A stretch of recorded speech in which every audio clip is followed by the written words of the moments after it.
할렐루야. 우리들이 삶을 살면서 변화를 시켜나간다는 것은 참으로 어렵습니다. 그럼에도 불구하고 믿음으로 또 말씀으로 계속해서 변화를 시켜나가는 그런 삶이 되어야 할 줄로 믿습니다. 오늘 이 시간도 그 변화의 시점이 될 수 있기를 바라겠습니다.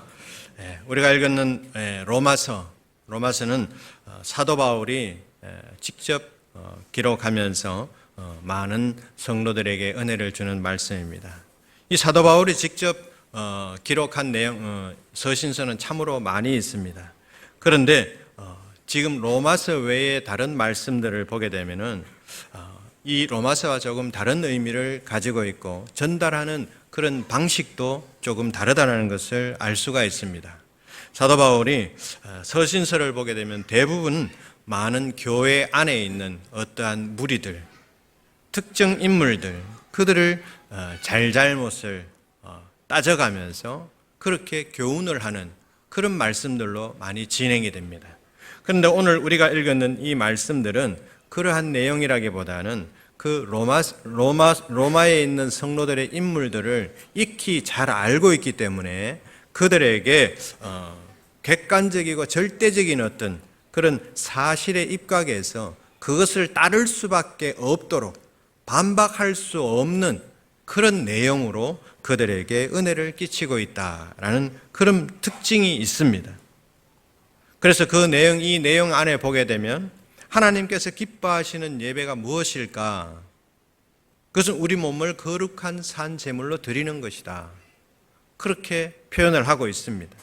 그러면 영적인 예배란 무엇인가? 그것 또한 우리 삶 전체에서 온전하게 드려지는 것이다. 성도들의 삶의 원동력은 하나님의 긍휼하심과 자비하심에서 얻어지게 된다. 이런 반박할 수 없는 내용들로 사도 바울은 전개해 나가면서 우리에게 교훈을 주고 있다라는 말씀입니다. 이러한 사실 가운데 사도 바울은 오늘 본문 말씀 앞에 11장과 10장의 내용을 우리가 주제를 잘 살펴보면은 구원론에 관계된 내용들을 성도들에게 전하고 있습니다. 11장의 말씀에 보게 되면 하나님의 구원에 대해서 잘 설명합니다. 남아있는 자들, 예수 그리스도를 믿고 남아있는 그 자들, 그들은 예수 그리스도를 믿는 그 믿음으로 구원을 받게 될 것이다 라는 그러한 주제의 말씀으로 전하고 있습니다. 또한 그 앞에 있는 10장에서도 마찬가지입니다. 내가 입으로 예수를 주로 시인하며 하나님께서 그를 죽은 자 가운데서 살리신 것을 네 마음에 믿으면 구원을 얻으리라. 그러한 주제로 말씀하고 있다는 것입니다. 그리고 오늘 본문 말씀 12장에 들어와서는 그러한 구속의 은혜를 입은 우리가 이 세상 가운데 어떻게 변화를 받고 어떠한 삶을 살아갈 것인가, 그것에 대해서 말씀을 해주고 있다는 것입니다. 그 변화의 삶은 나를 산 제사로 드려야 한다는 것이죠. 그리고 우리들이 살아가는 이 세상의 지식들을 본받지 말고 하나님의 뜻을 잘 분별하여서 그 뜻을 추구해 나가면서 변화의 삶을 살아야 된다는 것을 말씀하고 있습니다. 그리고 또 3절에서 8절 말씀에 보게 되면은 자기 자신에 대해 너무 과대평가하지 말라는 거예요.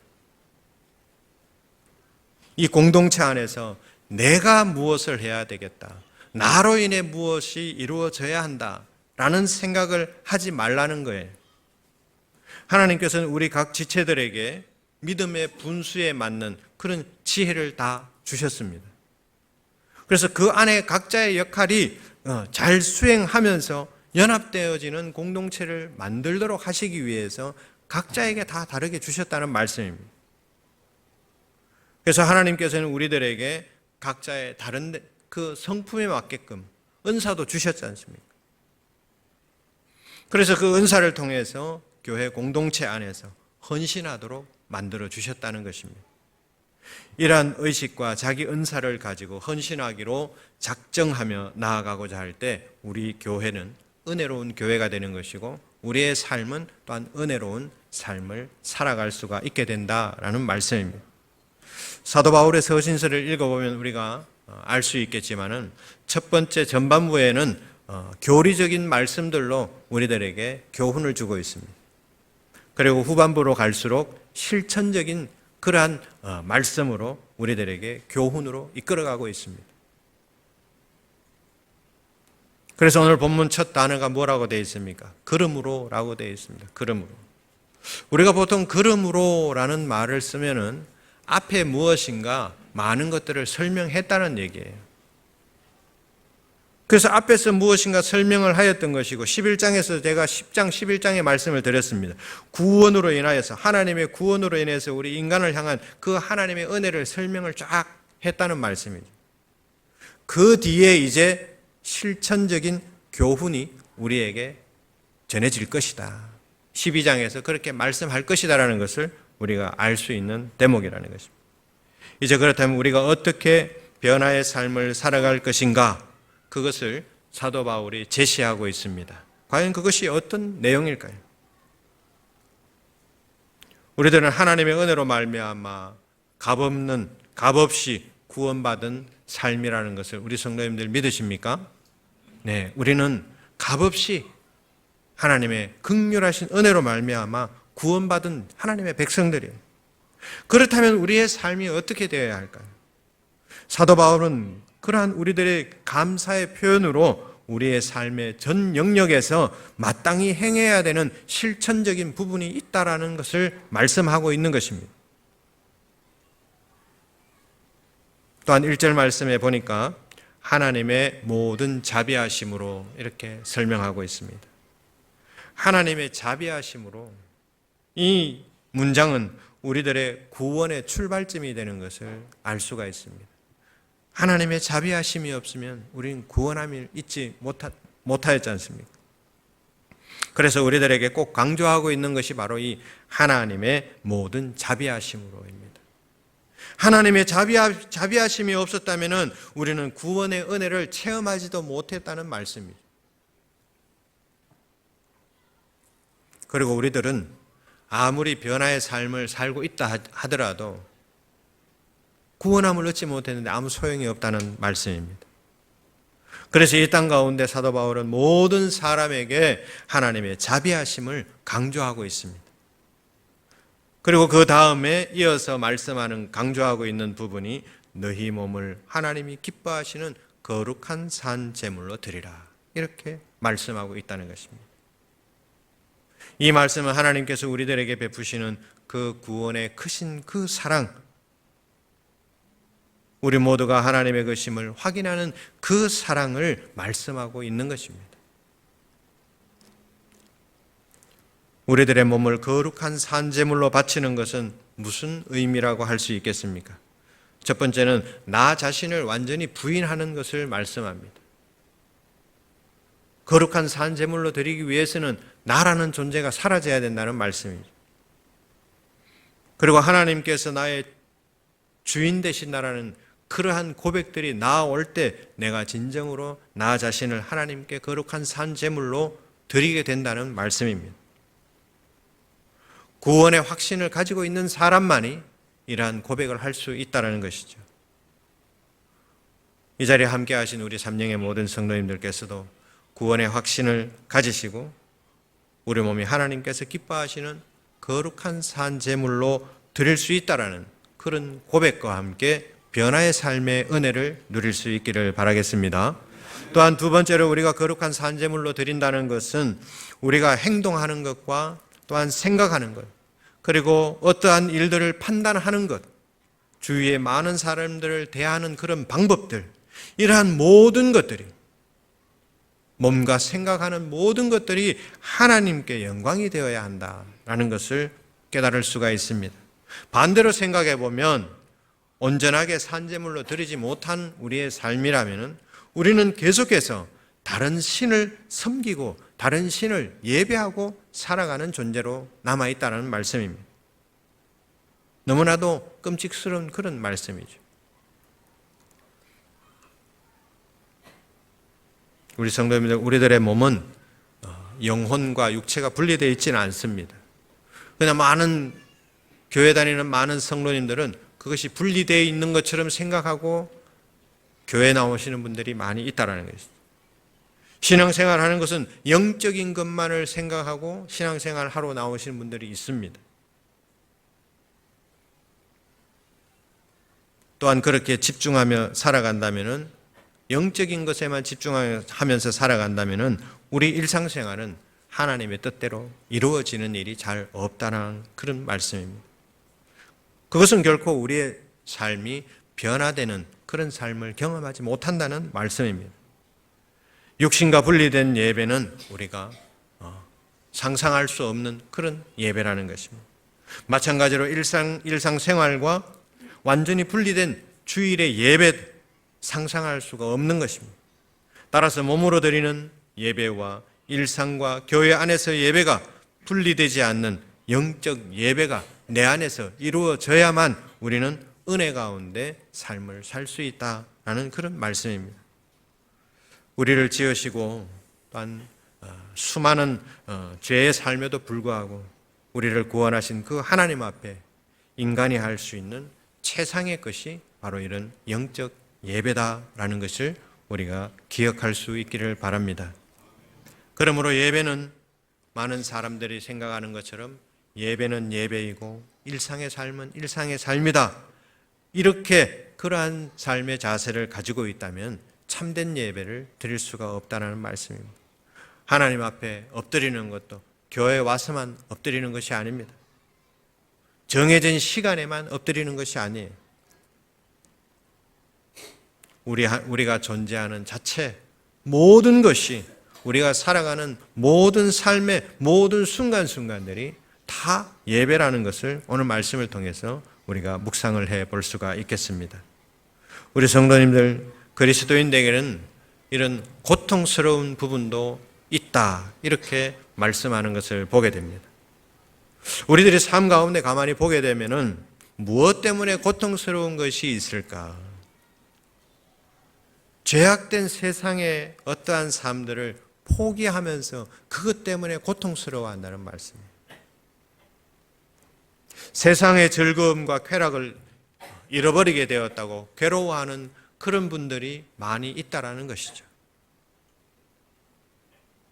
그래서 거룩한 삶을 살기 위해서는, 이러한 삶의 새로운 삶의 패턴을 세우기 위해서는 지금까지 우리가 세상 속에서 익숙했던 많은 삶, 그릇된 어떤 그런 습관들, 이런 것들을 우리는 우리 내면과 육체를 통해서 계속해서 투쟁을 하고 전쟁을 하면서 그것들을 계속해서 물려내는 것, 싸워서 승리하는 그러한 신앙의 삶이 필요하다는 거예요.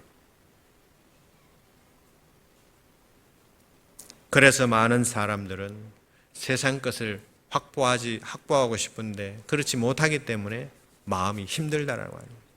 그러나 힘들어할 필요가 없습니다. 우리는 그 순간 우리는 최고의 예배를 드리고 있기 때문에 그렇다는 말씀입니다. 그래서 거룩한 삶을 살기 위해서는 그런 투쟁이 우리들에게 필요합니다. 그 투쟁의 방법은 오늘 이렇게 예배의 자리에 오셨던 것처럼 예배를 통해서, 또한 기도를 통해서 우리는 잠시도 쉬지 않고 끊임없이 그 전쟁, 그 투쟁을 하면서 믿음의 삶을 살아가야 한다는 말씀입니다. 내 속에서 그 싸움을 멈추게 되면 어떠한 일이 일어납니까?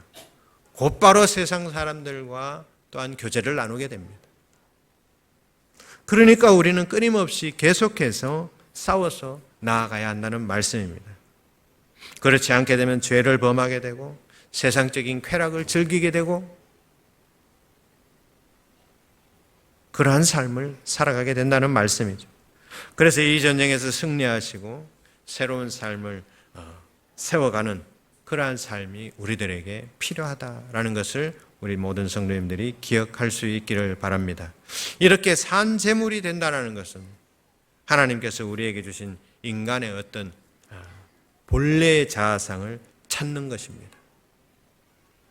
본래의 자아상을 찾고 발견하면서 나아가는 그 삶이 산 제물이 되는 그러한 예배자의 삶이라는 것입니다. 내면적 투쟁에서 오는 어떤 고통이 주는 어떤 아픔보다는 이 교회 안에서 예배를 통해서 우리가 얻는 행복이 더 크다는 말씀입니다. 하나님께서 베풀어 주시는 우리의 삶에 구별되고 고상한 그런 목적들을 찾고 바라보는 그 시간이 세상의 어떤 즐거움을 버려서 당하는 그런 것보다 훨씬 더 크고 아름답고 행복하다는 말씀입니다. 그것에 온전한 기쁨이 있다라는 말씀입니다. 변화의 삶을 살기 위해서는 바로 이러한 것들을 우리가 노력하면서 나아가야 될 줄로 믿습니다. 이러한 모든 것들을 가지고 우리는 무엇이라 합니까? 영적으로, 육체적으로 계속해서 전투하면서, 전쟁하면서 그렇게 승리하는 삶을 살아가는 이 모든 것을 우리는 영적 예배라고 합니다. 영적 예배라는 것은 그래서 특정한 어떤 시간이나 장소에 국한되는 것이 아니고 우리의 모든 삶과 행동에서 이 예배가 되어야 한다라는 것을 말씀드릴 수 있겠습니다. 예배와 삶이 함께 가는 것을 우리는 바로 그래서 영적 예배다라는 것을 말씀드립니다. 믿는 사람들 가운데 보면은 교회 안에서만 거룩한 성도일 뿐 일상생활 가운데서는 세상 사람들과 전혀 구별되지 못하고 그렇게 살아가는 사람들이 있기 때문에 그 사람들이 비판을 받고 있다는 것 또한 우리는 알 수가 있습니다. 교회 안에서만 거룩한 하나님의 방주가 되는 것이고 교회 안에서만 하나님의 통치가 이루어지는 것이다. 그렇게 생각하고 은연중에 그렇게 빠져있는 사람들이 있다는 말씀입니다. 하나님의 통치와 임재는 교회만이 아니라 삶의 전 영역에 걸쳐서 임하는 것이 하나님의 통치와 임재라는 말씀입니다. 그래서 우리들은 우리 일상의 삶 전체가 예배라는 그런 의식을 가지고 매 순간순간마다 더욱 거룩하게 살기 위해서 노력하는 그런 우리 삶이 되어야 할 줄로 믿습니다. 하나님께서는 우리 삶 전 영역에서 주님의 주권을 선포하며 살아가기를 하나님께서는 바라고 계신다는 말씀입니다. 하나님의 영광을 위해 거룩한 산제사로 드려지는 영적 예배가 우리 가운데 온전하게 세워질 수 있기를 간절히 바라겠습니다. 우리 성도님들, 우리는 우리 삶 가운데 영적 예배자로 살아가면서 변화의 삶을 추구하며 그렇게 살아가야 하는데 이 시간 과연 내가 지금까지 정말 온전하게 영적인 예배자로 살아오고 있었을까? 우리 가슴에 손을 얹고 나를 한번 되돌아볼 수 있기를 바랍니다.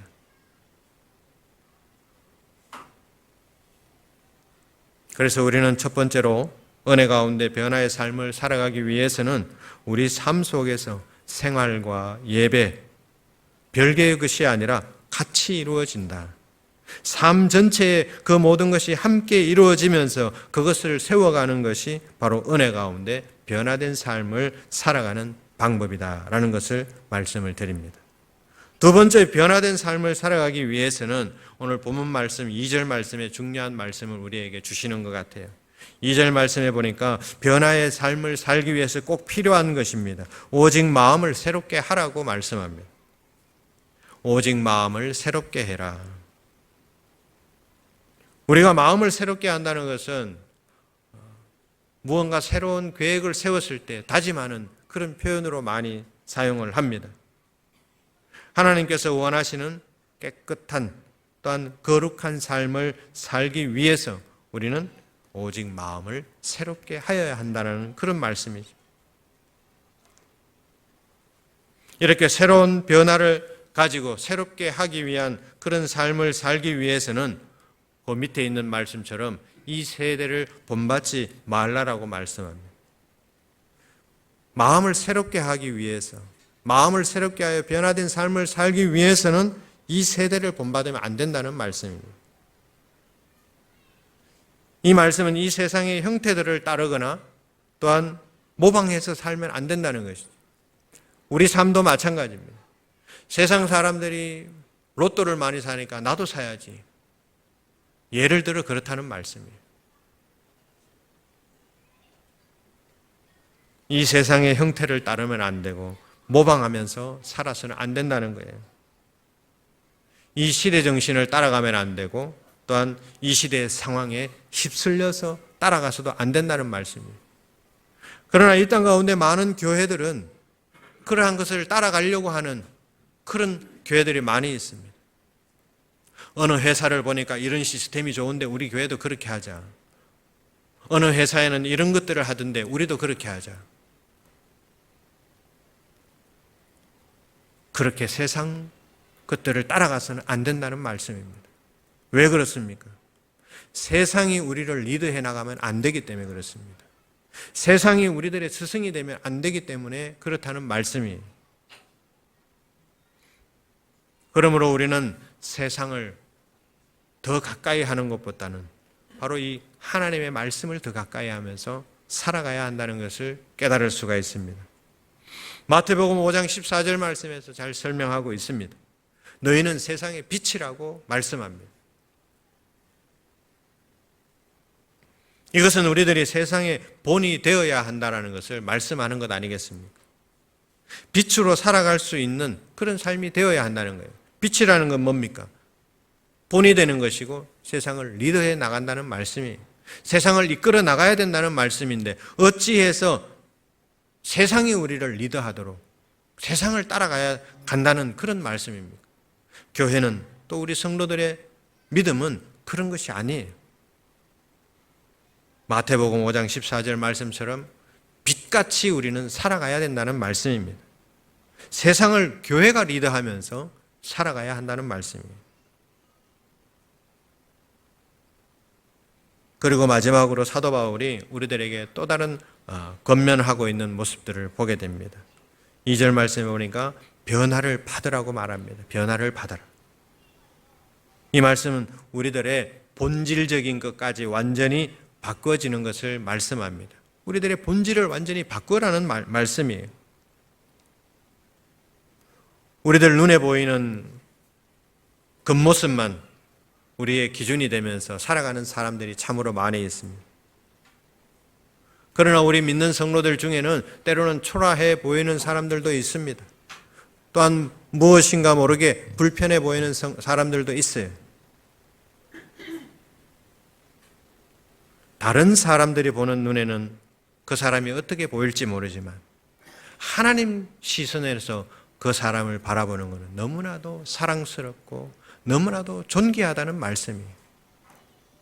세상 사람들이 초라해 본다 할지라도 하나님은 우리를 그렇게 보지 않는다는 말씀입니다. 그래서 우리는 우리 믿는 사람들의 시선과 그 기준은 오직 여호와 하나님이 되어야 한다는 것을 기억하기 바랍니다.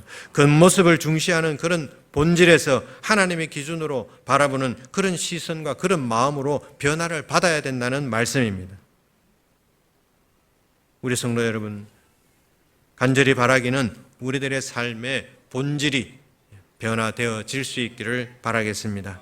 세상의 겉모습만을 따라가는 그런 우리 삶이 아니라 조금 초라해도, 조금 초라하게 보여도, 조금 부족하게 보여도 우리의 심정과 또한 우리의 마음, 이 심장이라고 하잖아요. 우리의 이 마음과 우리의 머리, 우리 생각, 이러한 모든 것들의 기준은 바로 오직 예수 그리스도가 되어야 한다는 사실을 기억하기를 바랍니다. 우리는 그 은혜로 변화된 인생의 주인공으로 살아갈 수 있다는 그런 믿음을 가지고 살아갈 수 있기를 바랍니다. 자, 그렇게 변화된 삶 속에서 하나님을 경외하고 하나님의 말씀에 순종함으로써 우리들의 죄악된 옛 사고방식을 버리게 되면 전적으로 하나님께서 이제 우리를 관리하는 그런 시점이 온다는 것이죠. 우리들에게 새로운 시각을 주십니다. 새롭게 볼 수 있는 눈을 주신다는 말씀. 그리고 하나님의 말씀을 점점 깨달을 수 있는 그런 지혜도 주신다는 말씀이에요.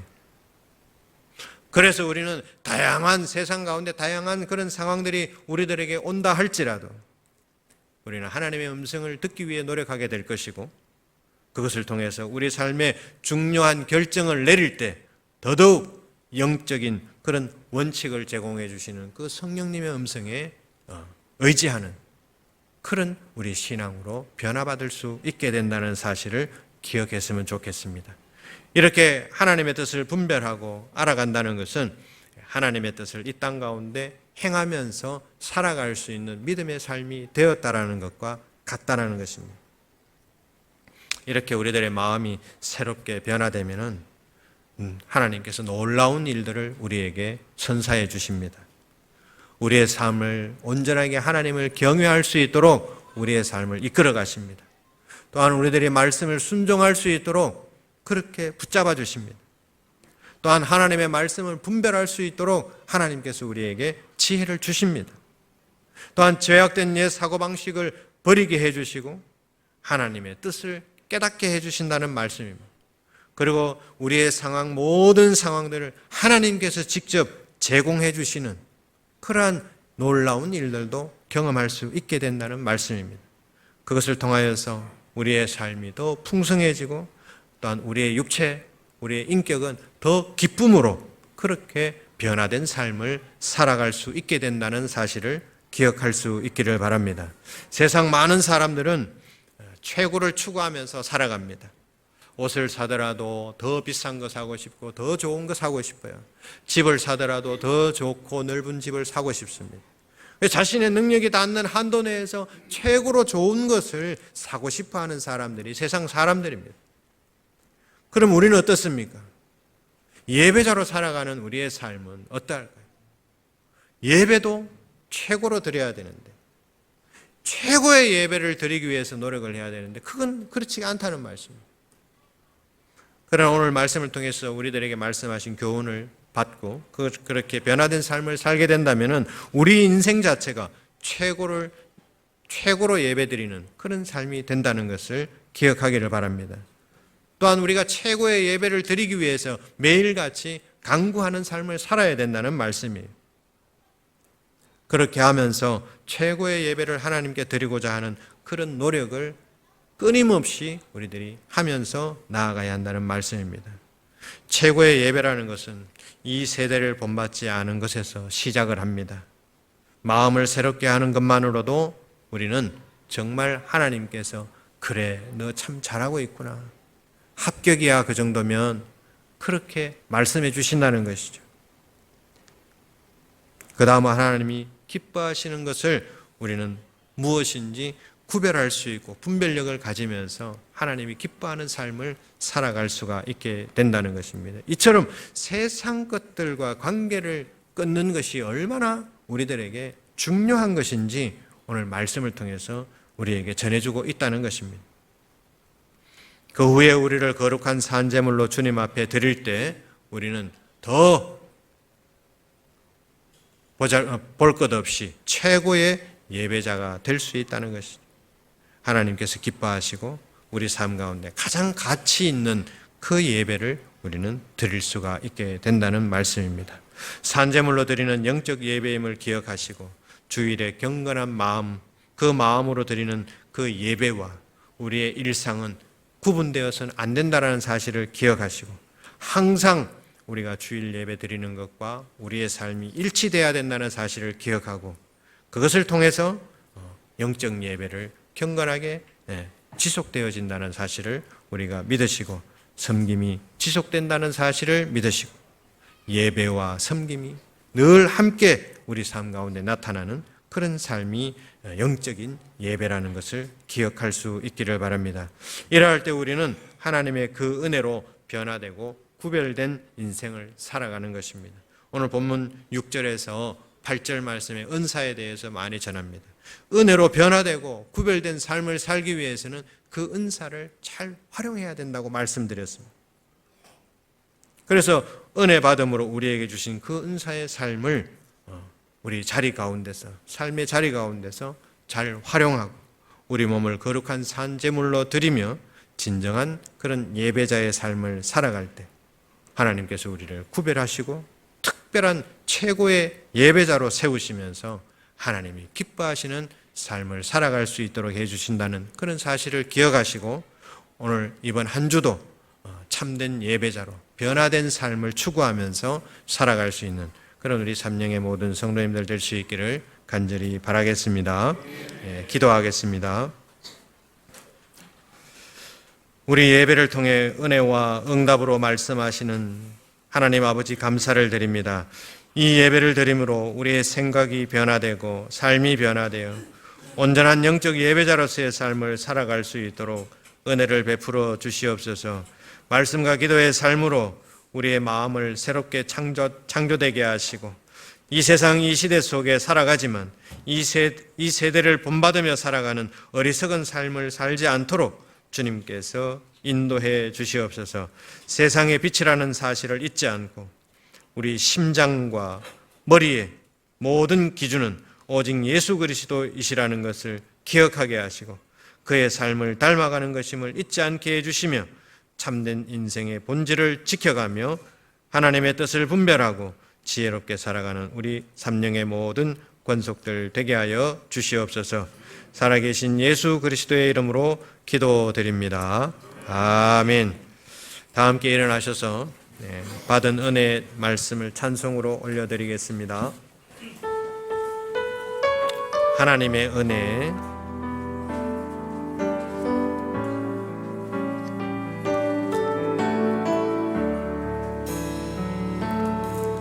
나를 지으신 이가 하나님,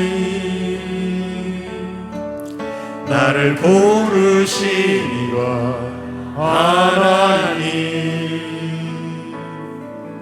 나를 보내시고 하나님,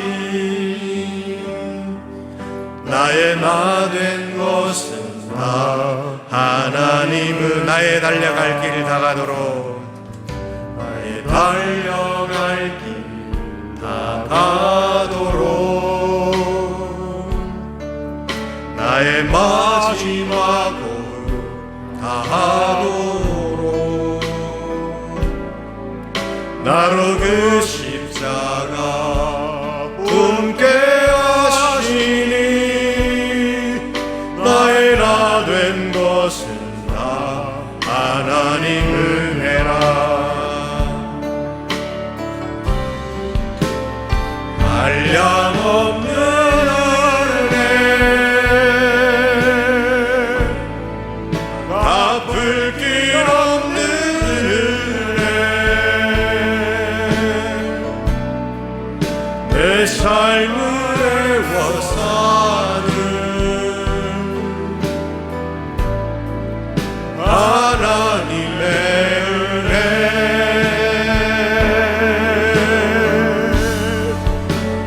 주저함 없이 그 땅을 맑은 노 나를 붙드시는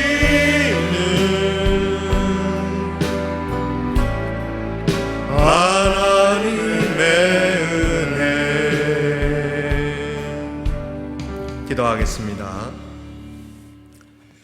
지금은 우리 주 예수 그리스도의 은혜와 하나님 아버지의 극진하신 사랑하심과 우리와 늘 동행해 주시는 성령님의 충만하신 은혜가 우리에게 주어진 삶 속에서 나를 산제물로 드리는 영적 예배자로 구별된 변화의 삶을 살아갈 것을 다짐하는 우리 삼령의 모든 권속들과 가정과 이 나라의 믿음의 백성들 머리 위에 이제로부터 영원토록 함께 하시기를 간절히 축원하옵나이다. 아멘.